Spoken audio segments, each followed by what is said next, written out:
자, 그 다음에 이제 또 두 번째 장점, 굉장히 큰 장점입니다.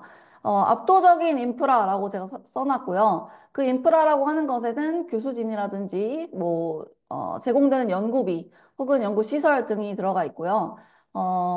네, 이런 연구 경쟁력이나 교수진 규모라든지, 프로젝트 다양성이라든지, 이런 부분에 있어서, 다른 영국이나 다른 유럽 국가들에 비해 월등히 높은 편이고요. 이 모든 것에서 이제 2위는 영국입니다.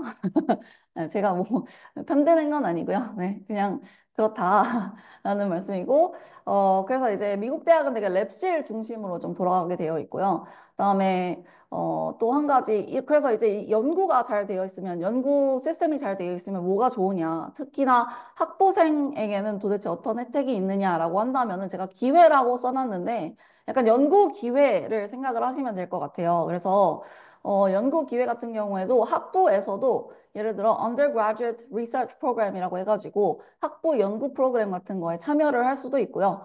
혹은 뭐 여름방학 때나 학기 중에 뭐 연구 인턴십 같은 것도 기회가 굉장히 많은 편이고, 혹은 뭐 연구 기반으로 한 장학금이라든지, 뭐 학부생 전용 연구실이 있다든지, 뭐 학부생에게 논문을 발표할 수 있는 그런 기회를 준다든지, 뭐 교수님과 같이 이제 연구를 할 수 있는 기회를 준다든지, 이런 것들에 있어서 굉장히 제가 상상했던 거 이상으로 정말 많은 기회가 있는 것 같고, 특히 뭐 MIT라든지, 뭐 존스 홉킨스라든지, 또 UC berkeley 같은 그런 곳들은 학부생의 한 80%, 90% 이상이 연구에 참여를 한다고 합니다. 그래서 굉장히 생각보다 훨씬 더 연구 기회가 많은 것으로 보여지고, 그러면 이 연구 기회가 많다는 소리는 나중에 이제 석박사를 할 때 특히 더 도움이 될 것이고, 그다음에 이제 어떻게 보면은 엔지니어링 쪽을 생각을 한다면 연구에 참여를 한다는 건 결국에는 실무와 연관이 되는 것을 한다는 것이니까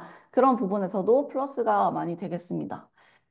이 다음은 전공 선택의 이제 자유도가 높다는 것이고, 근데 이것은 이제 장점도 될 수도 있고 단점도 될 수 있습니다. 그래서 전공 선택의 자유도의 말씀을 먼저 드리자면, 일단은 뭐 복수 전공이라든지 부전공이라든지 하는 것에 굉장히 자유도가 높은 편이고, 그 다음에 여기 보시면 제가 open, core, 그 다음에 distribution requirements, 이렇게 세 가지 커리큘럼의 종류를 써놨는데요.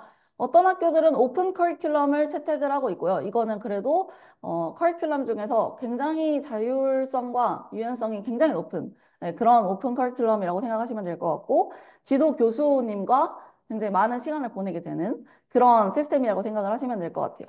그래서 보통 아까 말씀드렸던 그런 리버럴 아츠 컬리지에서 보통 그런 식으로 많이 한다고 말씀을 드렸잖아요. 근데 그 외에도 뭐 예를 들어서 뭐 브라운이라든지 로체스터 같은 경우에도 좀 이런 식으로 오픈 커리큘럼을 채택을 하고 있고요. 그다음에 요 사이에 낀 게 사실 distribution requirements인데, 이거는 말 그대로 distribution이면 분포를 시키는 거고, requirements는 그거에 대한 요구 사항이니까, 그러면은 요 학문 영역에서는 이만큼 배워야 되고, 요 학문 영역에서 이만큼 배워야 되고, 이런 식으로 약간 다양한 학문 분야에서 정해진 개수만큼씩 과목을 이수해야 하는 그런 요구사항이 있는 그런 시스템이라고 보시면 됩니다. 그래서 미국 대학은 이제 요게 가장 보편화되어 있다고 저는 알고 있고요. 그 다음에 코어 커리큘럼이라는 거는 조금 더 스트릭트하게, 네.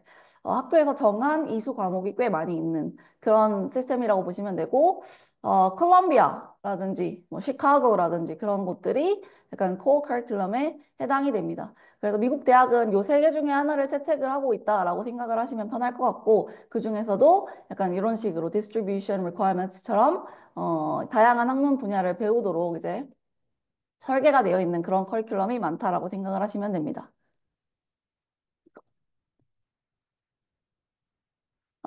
전공은 보통 2학년 말쯤에 declare를 하고요. 물론 이제 지원을 할 때 intended major라고 하죠. 내가 어떤 거를 공부를 할 예정이다라는 것을 이제 어, 뭐 명시를 하는 경우가 대부분이긴 하지만, 그래도 공식적으로 전공을 declare 하는 거는 2학년 말에 하게 되고요. 그다음에 이제 전과가 비교적 쉬운 편입니다. 그래서 뭐 물론 이제 College of Business라든지 아니면 College of Engineering 이쪽은 좀 인기가 많잖아요. 그러다 보니까 아무나 막 들어갈 수 있는 건 아니고 prerequisite, 그러니까 미리 이수해야 되는 과목들이 있고, 그 다음에 성적을 얼마나 높게 유지를 하느냐, 관심도가 얼마나 되느냐, 얼마나 많은 그쪽 과목을 들었느냐에 따라서 전과가 가능한 경우들이 있는 거고요. 같은 컬리지 내에서는, 그러니까 같은 뭐 학부 내에서는 전과가 굉장히 자유로운 편이라고 보시면 됩니다. 그다음에 편입 역시, 네, 편입 역시 상대적으로 좀 자유로운 편이고요. 예를 들어 이제 자꾸 영국이랑 비교를 하게 되는데 굉장히 약간 대척점에 있는 그런 시스템이라서 자꾸 말씀을 드리는 거고요. 영국 같은 경우에는 편입이라는 그 시스템 자체가 거의 없다고 보시면 됩니다. 거의 없고, 뭐 굉장히 소수 학교들, 약간 하위권의 학교들이 허용을 하고 있기는 하지만 거의 없는 제도라고 보시면 되는데, 미국은 그렇지 않죠. 미국은 편입하는 경우도 주변에서 꽤 많이 보기도 하고요. 그다음에 뭐 상위권 대학은 사실 편입이 쉽지는 않죠. 근데 이제 뭐 예를 들자면 그 중에서도 UC 계열이죠. University of California 계열. 그런 곳들이 좀 편입에 우호적인 편입니다. 그 정도로 생각을 하시면 될 것 같고. 그다음에 근데 이제 그래서 지금까지 여기까지만 들어보면 왠지 이 과목 저 과목 다 들을 수 있고 그다음에 전공만 들어야 되는 것도 아니니까 되게 학업 강도가 낮지 않을까라고 생각하실 수도 있겠지만 물론 뭐 어떻게 본인이 과목을 선택하느냐에 따라서 그렇게 될 수도 있겠죠. 하지만 그렇다고 해도 뭐 계속 시키는 게 굉장히 많습니다. 이거는 미국계 국제학교를 보내고 계시는 뭐 예를 들어 체드윅 같은 그런 곳을 보내고 있는 부모님이라면 다 아실 텐데 계속 무슨 과제가 있고 계속해서 시험이 있고 서머티브 있고 포머티브 있고 뭐 그다음에 뭐 중간 기말 시험 있고 그다음에 뭐 팀 프로젝트 있고 테스트 뭐 과제 있고 뭐 굉장히 평가 방식이 다양하잖아요. 그리고 계속해서 나오죠. 미국 대학도 그런 식이라고 보시면 됩니다. 그래서 뭐 얼마나 토론에 참여했는지 뭐 발표를 했는지 이런 것들까지도 다 포함이 되어서 이제 성적이 나오다 보니까 좀 이렇게 또 영국과 비교를 하자면 그쪽 굉장히 학술적인 그런 쪽이고 그다음에 이렇게 거의 파이널 시험의 비중이 굉장히 큰 편이라고 생각을 한다면 미국은 좀 그렇지 않고 그다음에 이제 좀 더 제가 느끼기에는 좀 더 이제 약간 창의성이 좀 더 요구되는 그런 느낌인 것 같고요. 그다음에 좀 수업에 그래도 다양성이 좀 풍부하고 근데 그렇기 때문에 이제 학업 강도가 낮은 건 아니다. 계속해서 이제 테스트가 있다, 어세스먼트가 있다. 그리고 어떤 전공이든 뭔가 읽어야 되는 리딩이랑 페이퍼 같은 게 굉장히 많다고 합니다. 그래서 그거는 이제 뭐 원래 문과라면은 당연히 문과나 뭐 사회과학 쪽은 당연히 리딩이 많긴 하겠지만 이거는 뭐 스템 계열이든 어떤 계열이든 다 해당이 되는 리딩이 굉장히 많다는 거는 그렇게 생각을 하시면 됩니다. 그래서 어떻게 말하자면 이제 내가 어떤 전공 쪽으로 가고 싶은가, 그 다음에 언제 이 전공에 대한 그 흥미도를 언제 축적을 하며, 그 다음에 언제 뭐 복수 전공, 부전공에 대해서 마음을 정하느냐, 이런 것들이 전부 본인이 개척해 나가야 되는 그런 부분이거든요. 그래서 정말 미국 대학은 누가 어떻게 이용하느냐에 따라서 엄청나게 많은 것들을 경험할 수도 있고, 정말 적은 것들을 경험할 수도 있는 그런 곳이라는 생각이 저는 많이 들었습니다. 그래서 자기주도성이 굉장히 필요한 그런 대학들이라고 보시면 됩니다. 자, 그 다음에, 장학금 기회가 그래도 다른 나라에 비해서, 그러니까 뭐 예를 들어 영국에 비해서는 많다고 생각이 듭니다. 그러니까 일단 need based라고 하면 이거는 그 학생의 이제, 파이낸셜한 그런, 돈 관련된 그런 사정에 따라서 이제 나오는 것이고, 그 다음에 merit based라고 하면은 이제 잘하는 아이들에게 주는 소위 말해 장학금 같은 거죠. 근데 이제 이런 재정 지원들이 물론 기회가 많이 있긴 합니다. 근데 하나 이제 조심하셔야 될 거는 need based는 이거를 신청을 하실 때 이 학교가 need aware인지 need blind인지를 잘 봐야 됩니다.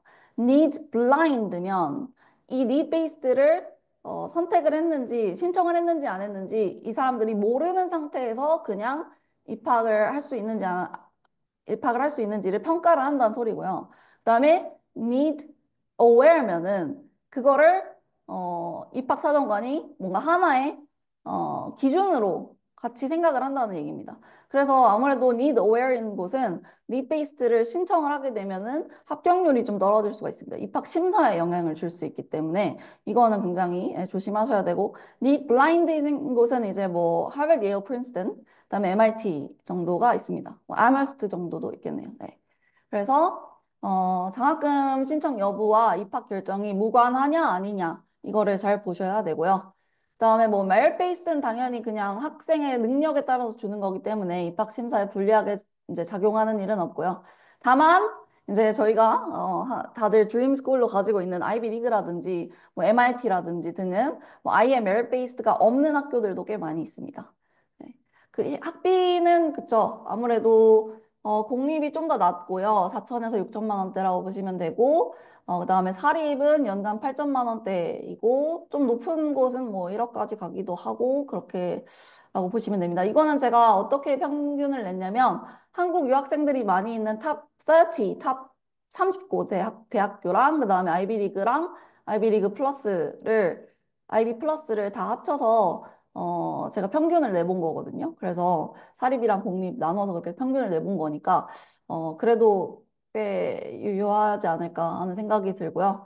그 다음에 이제 IB 학생에게는 상당히 입시 난이도가 높다라는 것이 가장 큰 단점이겠죠. 왜냐하면, IB만 잘한다고 되는 게 아니고, 이제 GPA 내신을 다, 트랜스크립트를 다 넣다 보니까 3년치 GPA 다 챙겨야 되고, 그 다음에 SAT나 ACT 같은 이런 표준화 시험이 필요하고요. 그것도 이제 고득점으로 필요하겠죠. 좋은 데 가려면. 그 다음에 에세이도 그렇고, 그 다음에 EC도 그렇고. 이제 에세이 같은 경우에도 미국 대학을 지원하는 학생들이 상당히 스트레스를 많이 받는 부분 중에 하나인데, 왜 그러냐 하면, 미국은, 그러니까 영국은 예를 들어서 영국 편을 들으신 분들은 유카스 하나를 딱 넣는다고 말씀드렸잖아요. 그래서 거기서 5군데 지원이 되고, 공통된 자기소개서가 이렇게 들어가고 원서 딱 한 번 쓰면 끝 이런 거였는데 이제 미국은 커먼 앱이라고 해서 그 역할을 하는 게 따로 있고요. 그 다음에 학교마다 또 써야 되는 supplementary essay가 또 따로따로 다 있습니다.